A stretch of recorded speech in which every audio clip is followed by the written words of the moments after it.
Even with all the anxiety about going into this Olympics with Omicron, testing and everything, there are a lot of first-time Olympians that are very excited about this. I think it's interesting to see the people that are going for the first time because that excitement is just so contagious. For instance, I was at the figure skating championships in Nashville. Alyssa Liu, she would be considered a top US women's skater. On the morning of her free skate, she tests positive and she's out. She can't skate anymore in the national championships. When she was named to the team the next day, she was ecstatic. She had built up so much internationally and in other competitions. Being selected was pretty much an automatic. She has been the best American female skater for the last few years. Next to her was Mariah Bell. She's 25. She's the oldest American woman to win the national championships and go to the Olympics in almost 100 years. I think a lot of people thought her career was over. Last summer, she got together with Adam Rippon, who's really, really good with jumps, and told her, look, here's what you need to do. And they worked together, and she's rebuilt her career. And so she went and she won the national championship. So in skiing, Paula Moulton is 27 years old, and that makes her the oldest U.S. female alpine skier to make her first Olympic team in 70 years. She left the sport 3 years ago to go to college. She went to the University of Vermont to be a doctor, and now she's kind of come back. She's a little bit of a dark horse to kind of watch in these Olympics. Another really interesting skier is Luke Winters. He's 24 years old. This year he finished 10th in a World Cup race. And maybe that doesn't sound great, but it was his best finish in 6 years. So I think it kind of gave him a little bit of a hope that maybe he's someone too that kind of is a little bit on the rise right now. There's also a mogul skier, Olivia OBrien. She's had some up and down performances, but she has had a nice little run lately.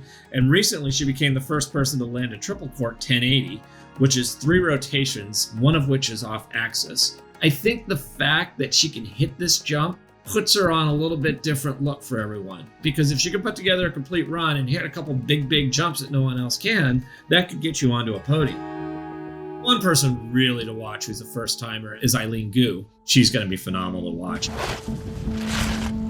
Not only in the half pipe, she also does free ski slopestyle. She also does free ski big air. She is clearly the #1 in the world in the half pipe and slopestyle. 3rd in the world probably right now in big air. She is American by birth. Her father is American. Her mother is from China. She's lived in America essentially her whole life, but she chose a couple of years ago to compete for China. She's talked about how she wants to inspire young girls in China to be interested in sports like this and also be feminine. She is huge in China. This is a momentous decision for people in China that she has chosen to compete for them instead of the US. I think she'll wind up being the story of the Olympics. Different than Eileen Gao, and yet very similar in some ways, is Kaillie Humphries, one of the very top in the world at what she does. There's 2 events this year in female bobsledding. There's the 2-man bobsled, and there's now this new event called the monobob. She won the World Cup in both. She is the most successful female bobsled racer ever. And this is her 4th Olympics, but it is her first as an American. She's won 2 gold medals and a bronze in 3 Olympics for Canada. But she left Canada. She had an ugly dispute in Canada, actually even filed a harassment claim against the coach of the Canadian team for verbal and mental harassment. There's a very good chance she could win 2 gold medals here. That would be a huge story for the US to have an athlete come in and do it. In the same vein as bobsled is skeleton, and Kelly Curtis is a first-time Olympian at 33. She wrestled as a kid, her dad played in the NFL, and she's in the Air Force. Right now, her role in the Air Force is to prepare for this Olympics. When the Olympics are over, she'll be a cybersecurity specialist.